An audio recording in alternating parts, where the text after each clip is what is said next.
पर मैडम 8 साल बाद आज हमें बिल्कुल इस तरह से निकाल दिया। 10-12 हज़ार रुपए से कोई हमें देता नहीं है, जिससे हमारा घर का खर्चा चलना बहुत मुश्किल हो रहा है। दिल्ली वासी को सुरक्षा की जरूरत है, महिलाओं को सुरक्षा की जरूरत है, तो कृपा करके उनको सुरक्षा प्रोवाइड की जाए। इसके कारण इन्होंने इतनी बेरोजगारी कर दी है और इतनी महामारी का, हमने कोरोना में भी इतना साथ दिया। सरकार के लिए मैं इन दोनों सरकार के लिए मैं कुछ नहीं कह सकती। हमें डाउट है कुछ थोड़ा सा, वो सरकार हमारे साथ क्यों नहीं है, हमने उनका क्या बुरा करा। नमस्कार, जनहित टाइम्स देख रहे हैं आप लोग। मैं हूं आपके साथ निशा लखवाल। इस समय हम लोग ट्रोमा सेंटर जो हॉस्पिटल है चंदग्राम अखाड़े के बिल्कुल सामने उस सड़क पर मौजूद है। और यहाँ पर अगर आप बस मार्शल्स की जो संख्या देखेंगे वो देखें, अच्छी खासी संख्या इस वक्त यहाँ पर मौजूद है। क्यों? क्योंकि आज 11 तारीख है और आज ही की तारीख में इन लोगों को उम्मीद जो है वो कहीं ना कहीं से जगी है, क्योंकि सौरभ भारद्वाज की तरफ से बयान दिया गया था कि हम आ रहे हैं, बीजेपी के लीडरों को भी बुलाओ, एलजी के पास बैठते हैं, सहमति बनाते हैं और क्या निर्णय निकलता है इसकी बात जो है वो हो गई।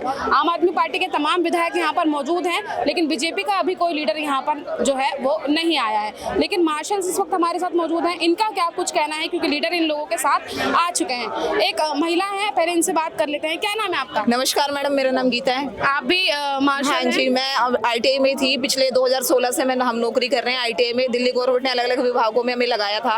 मैडम मेरा कहना ये है कि देखो, हर औरत जो आज घर से बाहर निकल रही है, ठीक है, सुरक्षित तो कोई है ही नहीं। आपको पता, इतनी घटनाएं हो रही है, ये सब चल रहा है। पर अगर अपनी इज्जत को बाहर एक उस पे रख के और एक औरत काम कर रही है तो किसी न किसी मजबूरी में कर रही है। हम में से बहुत सारी ऐसी बहनें हैं, मैं खुद हूँ, जो हम सिंगल पेरेंट्स हैं। हमारे बच्चों का कोई अर्निंग नहीं है, फादर नहीं है, जो भी हम अपना परिवार चला रहे थे, ठीक है।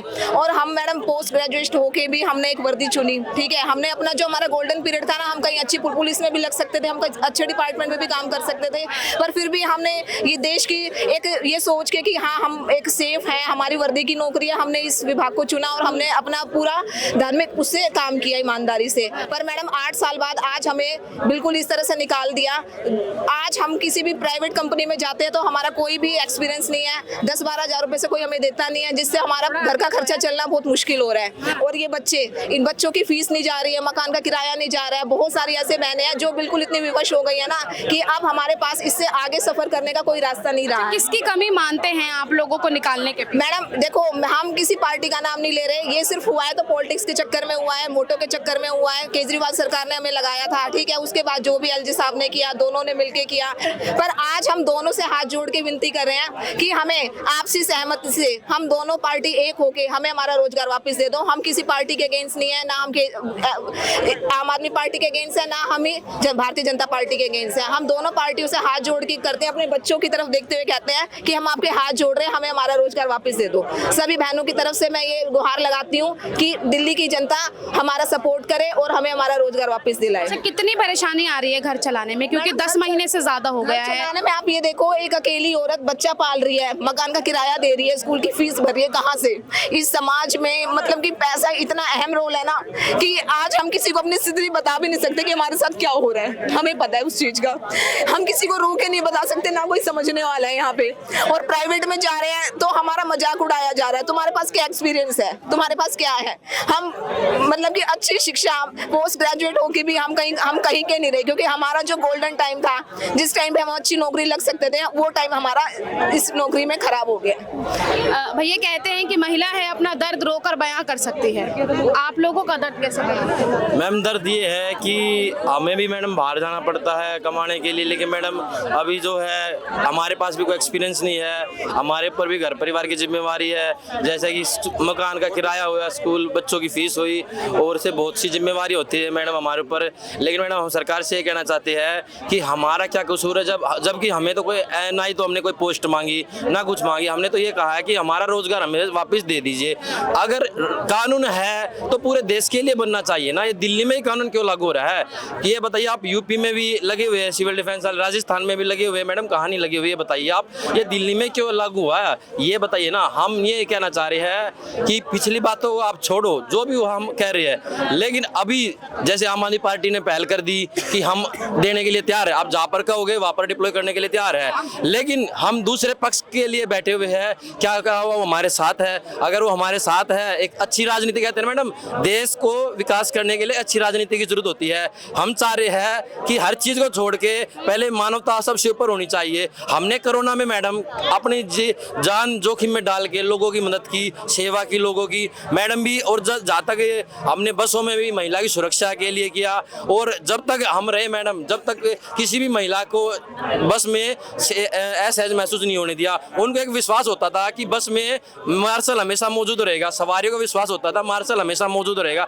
मैं एलजी साहब से पूछना चाहूंगा या किसी भी पार्टी से कुछ भी पूछना चाहूंगा कि ऐसा क्या हुआ, क्या क्या दिल्ली में क्या सुरक्षा की जरूरत नहीं, क्या महिलाओं की सुरक्षा की जरूरत नहीं रही, क्या महिलाओं के साथ कोई अत्याचार नहीं हो रहा, क्या बस अब क्राइम फ्री होगी, क्या दिल्ली क्राइम फ्री होगी? अच्छा, एक सवाल मेरा आपसे है, आप कह रहे हो कि हमारे होने से महिलाएं या फिर जो बच्चे लड़कियां थी वो सुरक्षित महसूस करती थी, लेकिन एक सवाल मेरा ये है कि कई बार ऐसी घटनाएं भी सामने आई हैं कि किसी की पॉकेट जो है वो कट गई है, और जब मार्शल को बोला जाता था कि भाई ऐसा ऐसा हो गया है हमारे साथ या उसको पकड़ लीजिए, तो मार्शल बोलते थे आप लोग तो सवारी हैं, अगले स्टेशन पे उतर जाएंगे, हमारा तो रोज का चलना है, हम क्यों दुश्मनी मोल लें? नहीं मैडम, देखो क्या होता है मैडम, ऐसा कुछ नहीं होता है। मैं खुद बता रहा हूँ आपको, अगर किसी का पॉकेट कटता था ना, अगर किसी का पॉकेट कटता था तो मैडम किसी का पॉकेट कटता था ना मैडम, तो हम क्या करते थे, सवारी को ही दोनों गेट बंद करके और सवारी को बोलते थे, भाई एक बार अनाउंस भी कर देते, भाई जिसके हाथ में या जिसके उसमें बटवा या फोन है वो कृपया करके दे दीजिए, नहीं तो हम पुलिस को बुलाएंगे, ठीक है। और सवारी से पूछते थे आपके आगे पीछे कौन थे, तो हम उनको बकायदा तसल्ली करके मैडम जब उनको हम भेजते थे। बाकी मैडम अगर जैसे कोई उतर गया, पॉकेट मार गया, तो उसमें हम क्या कर सकते हैं मैडम, ये बताइए आप।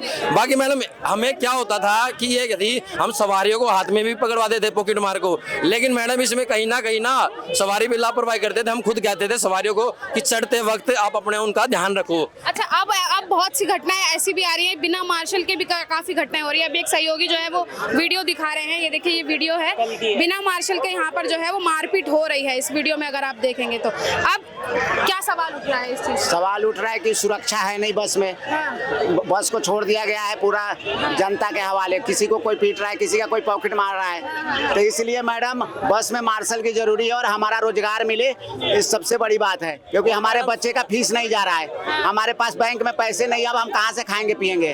हमारे बच्चे की रनिंग पीरियड है पढ़ाई का, हमारे बच्चे बीटेक तक पहुँच गए हैं, लेकिन अब वो कैसे पढ़ेंगे, हमारे को कर्ज भी ना मिल रहा है, क्योंकि किराएदार को कर्ज भी नहीं मिलता है, अब हम किस से लेके हम काम करें। तो इसलिए मैम अब हमें रोजगार की बहुत जरूरी है, क्योंकि हमारे बच्चे की पढ़ाई की रनिंग पीरियड है, इसलिए हमें रोजगार जल्द से जल्द दिया जाए। दिल्ली सरकार से हाथ जोड़ के विनती है और एलजी साहब से, क्योंकि इसमें हमारी काम ना रहा है, हमारे को रोजगार दे, क्योंकि हमारे बंदे बहुत बेरोजगार हो गए, बहुत लोग इसमें हमारे बंदे टेंशन में बहुत मर भी गए। तो अब टेंशन इतनी है कि लोग जो है वो अपनी नौकरी मांग रहे हैं। हाँ जी, क्या मैं दिल्ली आप अपने क्वेश्चन उन सरकार तक रखिए, क्या क्वेश्चन है आप? क्वेश्चन ये है क्या मैडम, क्या सरकार दोबारा निर्भया कांड की प्रतीक्षा कर रहे हैं क्या? अब लेटेस्ट में ही कोलकाता में हुआ, तो उसको देखते हुए भी इनको एक्शन में जल्दी लेना चाहिए। क्या हम ये पूछना चाह रहे हैं, क्या निर्भया कांड का फिर से इंतजार कर रहे हैं क्या उसके ऊपर फिर से राजनीति करके फिर करना चाह रहे हैं क्या? बस यही हम कह रहे हैं मैडम कि निर्भया कांड के लिए वेट ना किया जाए, दिल्ली वासी को सुरक्षा की जरूरत है, महिलाओं को सुरक्षा की जरूरत है, तो कृपया करके उनको सुरक्षा प्रोवाइड की जाए। ये जी भैया क्या कह रहे हैं? हम एक- सवाल है सरकार से, आप सरकार से हमारा ये सवाल है कि 10 साल 15 साल हमसे ड्यूटी लिया, हम लोगों से ड्यूटी ली और उसके बाद हमें लात मार कर निकाल दिया गया। ऐसे 40 विभाग में हम ड्यूटी कार्य कर रहे थे, 40 विभाग में, और 40 विभाग से हमें निकाल दिया गया एक एक्ट के थ्रू, जिससे 1968 1962 है, उस एक्ट के थ्रू निकाल दिया गया। और ये 1968 एक्ट जब 72 सालों से लागू था, 72 साल से लागू है, लेकिन जब नहीं लागू हुआ और अब लागू हो गया, एलजी आते ही लागू हो गया।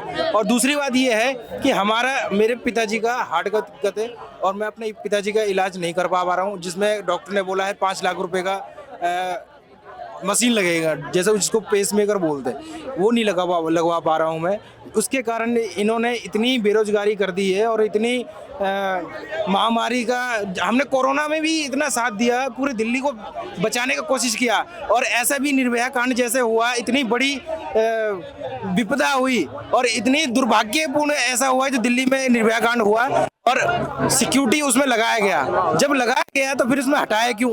और अब जब हटा दिए तो अब इतने सारे नहीं हो रहे क्या? अभी भी कुछ महीने पहले ऐसी निर्भया कांड जैसा ही दिल्ली में हुआ है मंगोलपुरी में हुआ है, जी, मंगोलपुरी में हुआ है जी। रनौला में कल हुआ है। हम सरकार से यही कहना चाहते हैं कि अगर हमारे इससे नहीं हो रहा है कि अलग विभाग में दे सकते हो तो हमें अलग विभाग में दे दिया जाए नौकरी, उसके लिए हमारा रोजगार दे दीजिए। ठीक है, रोजगार की मांग की जा रही है, चाहे वो किसी भी सरकार से हो।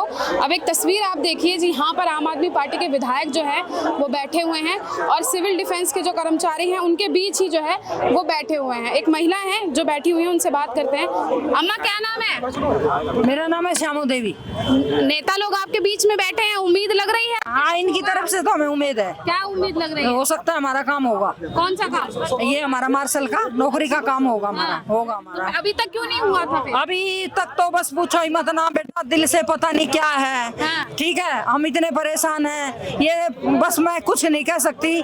सरकार के लिए मैं इन दोनों सरकार के लिए मैं कुछ नहीं कह सकती, क्योंकि ये तो हमारे साथ हैं। फिर हमें डाउट है कुछ थोड़ा सा, वो सरकार हमारे साथ क्यों नहीं है? हमने उनका क्या बुरा करा? ठीक है, हमारे बच्चे रोड पे हैं। ठीक है, अब ये सोचो जिसके घर में दूध और पानी सब कुछ मोल का आता है, यहाँ दिल्ली में रहना आसान बात नहीं है। जो सब कुछ यहाँ मोल का आता है, वो मार्शल क्या करेगा बेचारा? कहाँ जाएगा, क्या करेगा? जहाँ हम किसी की नौकरी सोचते हैं, हम नौकरी के बारे में सोचते हैं, कोई 12-12 घंटे के हमें कोई 11,000 देता, कोई 10,000 देता है। अरे 10,000 8,000 का तो हमारे बच्चों का दूध पानी हो जाता है। हम और बीच में क्या खाएंगे, क्या बच्चों का देंगे, क्या हम दवा दारू लेंगे? तो आधी उम्र भी निकल गई, अब कहाँ नौकरी मिलेगी? वैसे भी मेरी 52 साल उम्र है, भी मेरे 8 साल बाकी है नौकरी के। हाँ, 60 साल की नौकरी है हमारी। लेकिन जहाँ सालों दिए थे नौकरी में, अब अगर वहाँ नहीं मिलेगी तो कोई नई कैसे देगा जब एक्सपीरियंस ही नहीं होगा? तो किसको नहीं एक्सपीरियंस? किसको एक्सपीरियंस नहीं है? किसको नहीं एक्सपीरियंस? हमें एक्सपीरियंस है, 30 साल हो गए मुझे। मार्शल के अलावा अरे मैडम, मैं 90 की भर्ती हूँ। माँ, किसको एक्सपीरियंस ही नहीं है? जितनी जनता बैठी है ना, सारी मेरी है। मैं सीनियर हूँ में से, एक भी मेरे से सीनियर नहीं है। ठीक है, मुझे पता है। और मेरी आवाज पे मेरे मार्शल खड़े होते हैं। मैंने एक बार वीडियो डाल ली थी, आज देखो कितनी संख्या मेरी वीडियो पे। ठीक है, फोन में चेक करके देखो, मैंने वीडियो डाल ली थी, आज मेरी संख्या कितनी है। और वीडियो पे मेरी संख्या आ जाती है। मेरे 90 की भर्ती हूँ, मैं आज की भर्ती नहीं हूँ। तो इतनी बड़ी संख्या है, उसके बावजूद भी क्यों नहीं सुनी जा रही है आप लोग? सुने जाएंगे, सुनेंगे, 10 महीने होंगे, सुनेंगे। देखो मेरी बात सुनो, हर एक बात की कोई न कोई समाधान जरूर होता है जी। वो भगवान टाइम देता है ना जी, भी वो काम होता है। अभी हमारा टाइम नहीं आया था, इन्होंने हमारे साथ कोई बात नहीं, जैसा भी किया ठीक किया, हमें इनका वो नहीं करते, बस टाइम की बात है। टाइम नहीं आया था अभी। ठीक है, अब देखो इलेक्शन सिर पे है, इनके दिमाग में क्या है क्या नहीं है। ये मैं खुल कर कहूंगी, मैं डरती नहीं हूँ, मैं खुल कर कहूंगी। जो पार्टी हमारे साथ है, हम दिल जान से उसके साथ हैं। जो हमारी जड़ काटेगा ना, हम उसे नकती फपेट देंगे नीचे, तो फिर वो जिंदगी में आएगी नहीं फिर वो। ठीक है, सीधी चुनौती। हाँ, सीधी चुनौती दी जा रही है। कोई भी पार्टी हो। हाँ, कोई भी पार्टी हो, मेरा बिगाड़ लो जो को बिगाड़ोगे। ठीक है, एक मिनट, हाँ। एक मिनट, अम्मा थोड़ी सी जगह दीजिए। जी भैया, क्या कह रहे हैं? मैडम, हम ये कह रहे हैं, पिछले 1 साल से हम बेरोजगार हैं। आज हमारे समर्थन में आम आदमी पार्टी हमारे साथ रोड पे बैठी हुई है।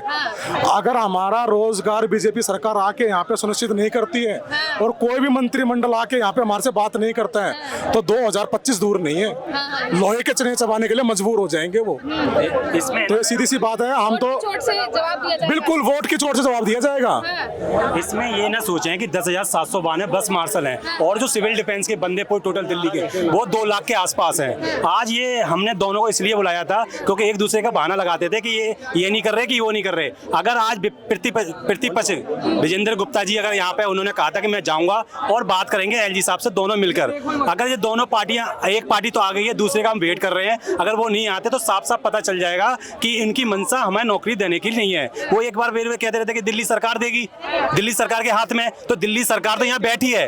तो आपका प्रतिपक्ष नाते होने के नाते बीजेपी पार्टी को यहाँ आना चाहिए और अपना रुख साफ करना चाहिए। अगर नहीं कर रहे हैं तो इसका मतलब प्रदेश कार्यालय की तरफ से कुछ ना कुछ गड़बड़ है और वो चाहते हैं कि हमको रोजगार ना मिले और ऐसे दर भटकते रहें। हम कोरोना योद्धा, मुसीबतों से नहीं भागते हैं, तो अगर इलेक्शन भी करीब आएगा तो हम नहीं भागेंगे। और फिर जो 2 लाख, अभी ये 10,000 बैठे हैं, फिर ये 2 लाख पूरे सड़क पर उतरेंगे। और बीजेपी जी फिर अगर वो सपना देख रही है, हमने सांसद मांगे थे, वासुरी जी की कैंपेन मैंने भी की थी, रामवीर सिंह विदुड़ी की भी की थी, और हमने सबने मिलकर उनको 7 सांसद दिए थे। अगर उन्होंने हमारा रोजगार नहीं दिया और एलजी साहब हिसाब से हमारी अपॉइंटमेंट नहीं फिक्स की तो फिर 2025 उनके लिए बहुत दूर होने वाली है।